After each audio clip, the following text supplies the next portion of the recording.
User Research Institute. Not a leader, not a follower of anyone, not a leader of anyone. I am a member of an organization that dedicated itself to the area of the black procession that is so needed today. I said the black procession. I am a black man, and my first allegiance is to my race. Am I not right?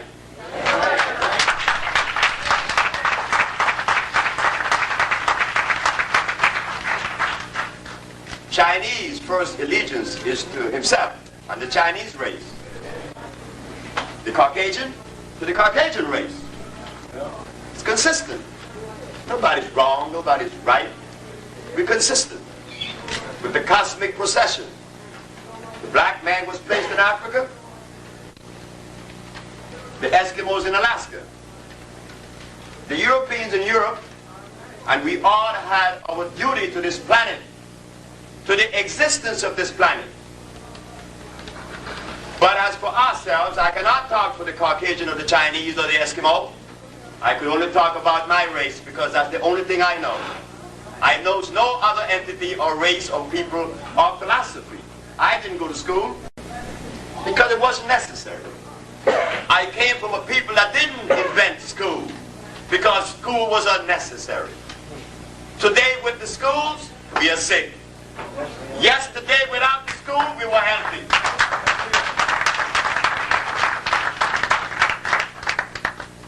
The first part of this journey that we will take, this tedious journey, is about explaining how we cure AIDS.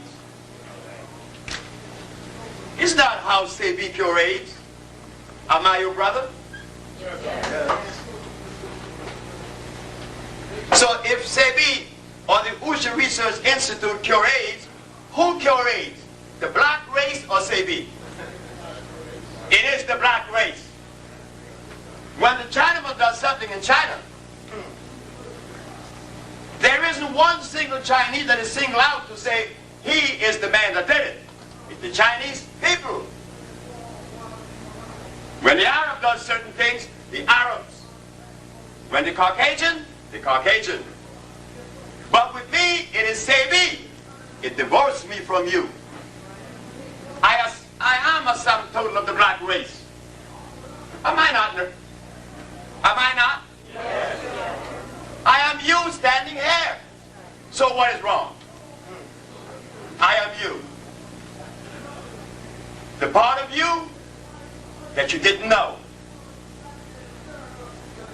Yes, you do. I am not here with something that you are unaware of or didn't know. I am here with something that you forgot. So as a black man, we will introduce to the world a black perspective to pathology and nutrition. We have had the Ayurvedic, which is Indian. It failed. We have had the allopathic, which is European. It failed. We have the microbiotic, where it recommends us to eat rice. Rice is starch, isn't it? Yeah. Starch is carbonic acid. It failed. So let us now introduce one that will complement ours, the black man. The position of the black man was always one of healing. When the black man was found in Africa, did he have prostitution? No. Did he have alcohol? No. Did he have religions? Yes. No, he did not. Nature did not start with religion. Nature only creates those things that are necessary, that supports life. Religion does not support life. Life supports life.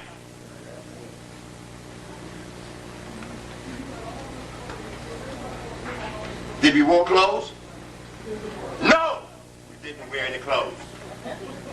It was a statement that we were making. But the statement was misunderstood by the foreigners. The visitors said we were naked. And we believed it. They said we were naked. Could you imagine a man standing here without no clothes? Since creation? How old is creation, ladies and gentlemen? Nobody knows. But since creation, we lived in the forests of Africa without no clothes. And one day some strangers came and said, you are naked.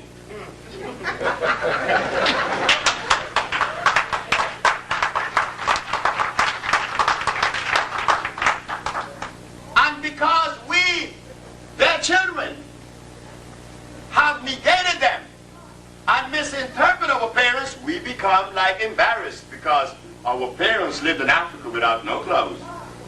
Yes, they had no clothes. See, body without no clothes receives oxygen. It keeps you calm, it keeps you healthy. With polyester, it deprives you of oxygen. Haven't you heard the policeman in Los Angeles that was jogging with the polyester and fell dead? The deprivation of oxygen. We wore no clothes. No, we didn't. But there was no prostitution. You see? And when our parents ate, they ate from the tree. When they bathed their body, they was in a river without chlorine or 200 chemicals. And they were savages. No. A man that ate the freshest food in the world and bathed in the cleanest river was a savage. Well, let us take a journey, because I am the son of the savage. I am her child. I am their child. I am my mother's son. Fortunately for me, she is, has been, and will always be the only entity that I would ever listen to. No one else, nobody else. No philosophy or no one else, my mother. I came out of her. She deserved every credit that I would ever muster up. After all, I could never pay my mother because I'm her child. So we're going to journey back and steer into our mothers now. It is said through the history of medicine that medicine began in Egypt. It sure did. Well, if medicine began in Egypt, it said that there was a need for medicine in Egypt. And if there was a need for medicine in Egypt, there was a violation. The people in the parts of Africa need no medicine. They had no doctors. Why? There was no violation. May I have your attention? May I have your attention? The only reason that we become sick... Contact security. Officer Moses, contact security. Thank you. The only reason that we become sick is when there is a violation. But in the forests of Africa, you could not violate because there were no rice, there were no beans, there was no carrots, there were no hogs, there were no cows, there was no wheat in Africa. The Africa did not eat those foods because those foods that I just mentioned that are supposed to be food substances, they are laboratory products. And the black man did not alter nature or add it in any way, remove or add.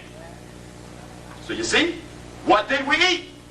What did the African eat in the forests of Africa that is so necessary to know today? Because our body is in need of it. We are sick. But the anthropologists that came to us, the archaeologists, the paleontologists, the historians, they didn't talk about what our parents ate. What did they talk about? I don't know. Whatever they talked about was of no consequence because now we are sicker than we ever been. But we read all those books. Well, I read no book. So we're going to journey now on a natural perspective, a natural canoe. Since medicine did not begin in the jungles of Africa, and it began in Egypt, we know that there were violations. Hippocrates came years later and brought the science and established the science of the medical science today. Hippocrates in 365 BC. He used herbs too. The question should be asked now, why isn't the physician using herbs today? If Hippocrates was the father of medicine. So we find that instead of us understanding, we criticize, like the Usha Institute has been criticized. Well, our parents does not allow us to criticize them. It is time to look at them and worship them, follow them. I stand in front of you today about to give you a lecture on how to cure AIDS and why AIDS exists. Well, that's good and fine. But when I leave from here, what next? You know, like you take a book and you read it, and you put it back on the shelf, it has no more use. You read the book, it cost you $50. Now what you going to do? You learn something? What did we learn? What are we going to learn this evening? Because this evening is about the family, not about how to cure AIDS. You know why? It takes a second. Like I said to you, I came to you with something that you already know, but you forgot. It's about the family that is so divided. The disease, we talk of AIDS. AIDS is not the disease.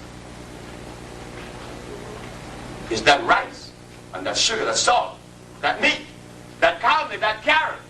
The carrot that you guys jump on. I gave a lecture at the WNIB about carrots, and everybody said that I was crazy. But it is fine. It is good. Because the herbs have helped me to understand, to be somewhat patient. The herb teaches that. You see, the herb shows me that when people goes to sleep, some wakes up a little bit earlier than the others. That's natural. If 10 people go to sleep, not all close their eyes at the same time.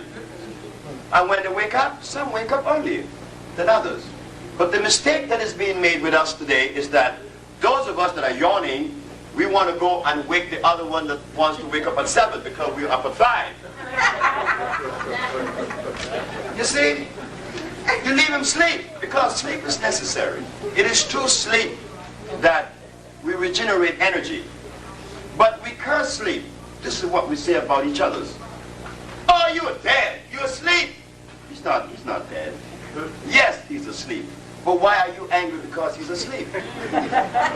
Isn't sleep necessary? Are you awake? Yeah. Well, why don't you do the things that people that are awake does? Do that. Because when he wake up and you talking trash, you're going to say, well, look, man, let me go back to sleep because you've been awake for years and haven't done anything.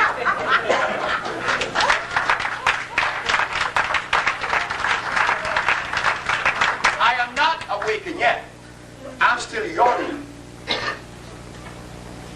Because I was fortunate to find a perspective that came from our mother, through my mother, and through the help of many, many, many other people, much wiser than me because I'm not wise. Because you heard me say I didn't go to school. And to be wise, you have to go to school. Yes, you do. Because if it wasn't that way, then there would not be any schools, right? But I'm not wise. I just happen to get information in my head that is equitable and complementary. I learned that no one is wrong, and that there's no right, there's no wrong, there's no up, there's no down, there's no superior, no inferior. That doesn't exist. So now we're going to go back to AIDS, right? Because that's why you came. You came because of AIDS. Well, what's the difference with AIDS and pneumonia? What's the difference with AIDS and TB? There is no difference. I should know that. Remember, I was arrested and charged with practicing medicine without a license. You stood by and watched them arrest me. Because you were a little bit more asleep, you didn't get up and say, well, holy, he's defending our mother. Let us go see how we could help this institute. But no, the institute, I especially was arrested and charged with practicing medicine without a license because I said what? I cure AIDS, blindness, diabetes, lupus, herpes, sickle cell. It sounds fantastic. It sounds gross. It sounds like it is impossible. Sure, it is impossible because we forgot our mother and we have been entertaining the Western medicine. Western medicine said that there's no cure for any disease. Didn't we believe it? They also told us that sickle cell is the result of God giving us sickle cell to fight malaria. You mean to tell me that God loves us that much? You mean to tell me that God gave us sickle cell to fight malaria? Gave us a disease to fight another one? How does that sound to you? It is crazy. Sure, I know you guys are wiser than me. Of course you are. Because you are more than I am. I'm only one. And everything I got it from you because I didn't go to school. I grew up in Louisiana with brothers in the pool hall. Niggers, as they call us then. But I'm one. But those niggers, you what they helped me to put together. The vocabulary, the consistency, the organization I got from those niggas in those pool halls. So we begin now. They told us that disease is the result of germ, virus, or bacteria. Am I right? Who said that? The Caucasian again. But how do you know that's true? Have we done any research independent to that of the European? He done his research. Fine. The Japanese did his. Good. But what about my mama? My mama needs representation too, isn't it? I want to hear what my mama have to say. When my mama said that there's no such thing as a germ, a virus, or a bacteria. What did you say, Dr. Sebi? This is in court. This is the Supreme Court of the United States. The judge said, what did you say? I said, there is no such thing as a germ, a virus, or a bacteria. Then what is it? I said, man, it is a microbe that is generated in the body when erosion begins. So you see, explain that. I said, very simple. If I take a very healthy human being and lay them on this table and not move them for a month, when I raise them, what are they going to have on their back? A bed sore. And inside that bed sore would be some little worms, isn't it? Sure. But where did the worms come from and where were they birthed? In the man himself. Ah, but why the bed sore? You didn't move that person. That part of him was lacking of oxygen. You never see bed sore on the top of the person. You see them on the bottom. The deprivation of oxygen causes all disease. The big mystery. You see how quick you learn that? Every disease that is manifested is caused by the deprivation of oxygen. You have it with a very healthy man. Lay him down and unmove him. You will get a bed sore. I said, Your Honor, if I take a potato, place it inside of an oxygen-free vesicle, a vessel, 14 days later, you begin to see it break down. And then you see little worms coming out of the potato. Where did the worms come from? From across the street that invaded your potato? Or from inside the potato? From inside the potato. So when they talk about this virus, you think that it was something that you inhale in the air. No, because we were misled. The information that we all have had sitting in our heads came from who? Who told us that carrots were good? Was it our mother? No. So when I say that carrots is no good, why should you get angry with me? You should be happy. But WLIB was not too happy. You see? They were angry. And all the health enthusiasts and the health promoters was offering us carrot juice for vitamin A. But there is nowhere in your body you have vitamin A to use that carrot. So therefore, assimilation is impossible. We go back again to the virus. Then they said, well, we threw out virus, right? Now we go to germ. They said that disease is the result of what? Germ, virus, or bacteria. But we just threw out virus because the man had a bed sore. And he got it because of what? Not moving him. His body was being deprived of oxygen. Now we go internal. When those cells cease to receive oxygen, they break down. And depending where the erosion is taking place, what disease you will have. If the erosion is in the nostril, it is what? Sinusitis. If it's in the bronchial tubes, it's bronchitis. If it's on the lung, it's pneumonia.